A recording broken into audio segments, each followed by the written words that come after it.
कभी कभी ये ख्याल आता है ना कि काम करते हुए भी मन को शांत कैसे रखा जाए। भगवत गीता इसी का एक बहुत ही पावरफुल रास्ता बताती है, कर्म योग। देखिए, ये सिर्फ कोई पुराना दर्शन नहीं है, बल्कि आज की बिजी लाइफ में बिना स्ट्रेस लिए काम करने का एक अचूक मंत्र है। तो चलिए, आज कर्म योग के इसी राज को थोड़ा और करीब से समझते हैं। अच्छा, कहानी की शुरुआत होती है एक ऐसे सवाल से जो शायद हम सबके मन में कभी ना कभी जरूर आता है। कुरुक्षेत्र के मैदान में अर्जुन पूछते हैं, कृष्ण, अगर आत्मा अमर है और सिर्फ शरीर बदलता है तो फिर इस दुनिया की मुश्किलों और इस लड़ाई का क्या मतलब है? जरा सोचिए, जब पता हो कि अंत में कुछ भी परमानेंट नहीं है तो फिर इतनी मेहनत, इतना संघर्ष किस लिए? और यहीं पर कृष्ण का जवाब कर्मयोग की नींव रखता है। वो कहते हैं कि ज्ञान और कर्म ये दो अलग अलग चीजें नहीं हैं। ज्ञान असल में तभी पूरा होता है जब उसे एक्शन में, कर्म में बदला जाए। ये बिल्कुल वैसा ही है जैसे ये जानना कि तैरा कैसे जाता है तब तक अधूरा है जब तक पानी में उतरकर तैरा ना जाए। असली समझदारी सिर्फ जानने में नहीं बल्कि करने में है। तो ठीक है, अगर कर्म करना इतना जरूरी है तो फिर सवाल ये उठता है कि कर्म करने का सही तरीका क्या है। गीता इसका एक बहुत ही खूबसूरत जवाब देती है, जिसे कहते हैं अनासक्त कर्म। इसका मतलब है काम करो, पर उस काम से या उसके नतीजे से कोई लगाव मत रखो। आइए समझते हैं कि इसका मतलब क्या है। इसी को कहते हैं निष्काम कर्म। सोचकर देखिए, एक डॉक्टर है जो मरीज का इलाज पूरी लगन से करता है, लेकिन वो इस बात की चिंता में नहीं घुलता कि मरीज ठीक होगा या नहीं, या उसे तारीफ मिलेगी या नहीं। उसका पूरा ध्यान, उसका 100% सिर्फ अपने काम पर, अपने कर्तव्य पर होता है। बस यही है निष्काम कर्म। काम करो पर फल की चिंता से आजाद होकर।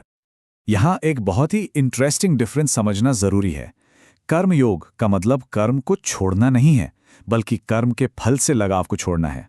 वहीं कुछ लोग मानते हैं कि कर्म को ही पूरी तरह से त्याग देना चाहिए, जिसे कर्म संन्यास कहते हैं।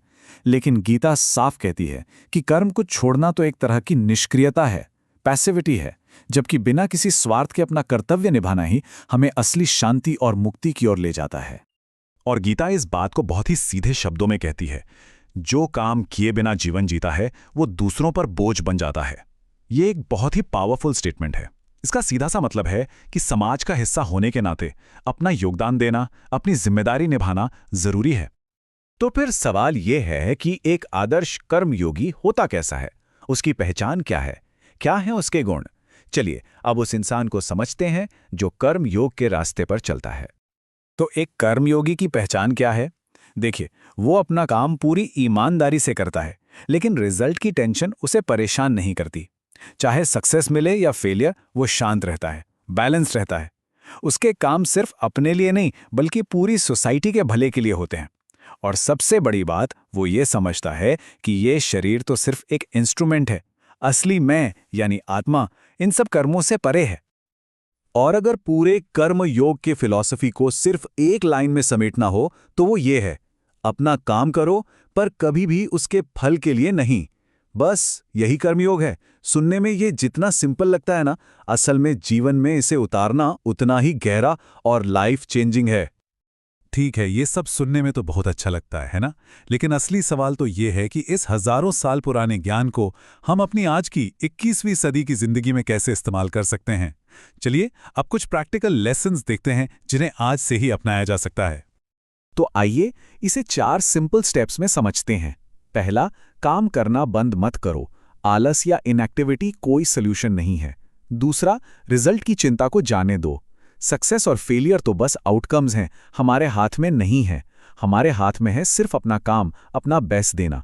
तीसरा, अपने कर्तव्य पर हमेशा डटे रहो।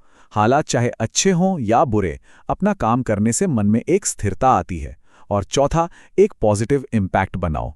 एक कर्मयोगी सिर्फ अपने लिए नहीं जीता, वो समाज के लिए भी जीता है। तो इस पूरी चर्चा का सार क्या है? सार बस इतना है कि जीवन का असली धर्म कर्म करना है, लेकिन उसके नतीजे से खुद को आजाद रखना है। जब हम इस एक प्रिंसिपल को अपने जीवन में उतार लेते हैं तो हर काम बोझ नहीं, बल्कि एक सेलिब्रेशन बन जाता है, एक तरह की पूजा बन जाता है। और अंत में एक सवाल है जिस पर हम सबको सोचना चाहिए। आज इसी पल जीवन में ऐसा कौन सा एक काम है जिसे पूरी लगन से बिना किसी नतीजे की परवाह किए किया जा सकता है? इसका जवाब जो भी हो, शायद वही कर्म योग की तरफ हमारा पहला कदम हो सकता है।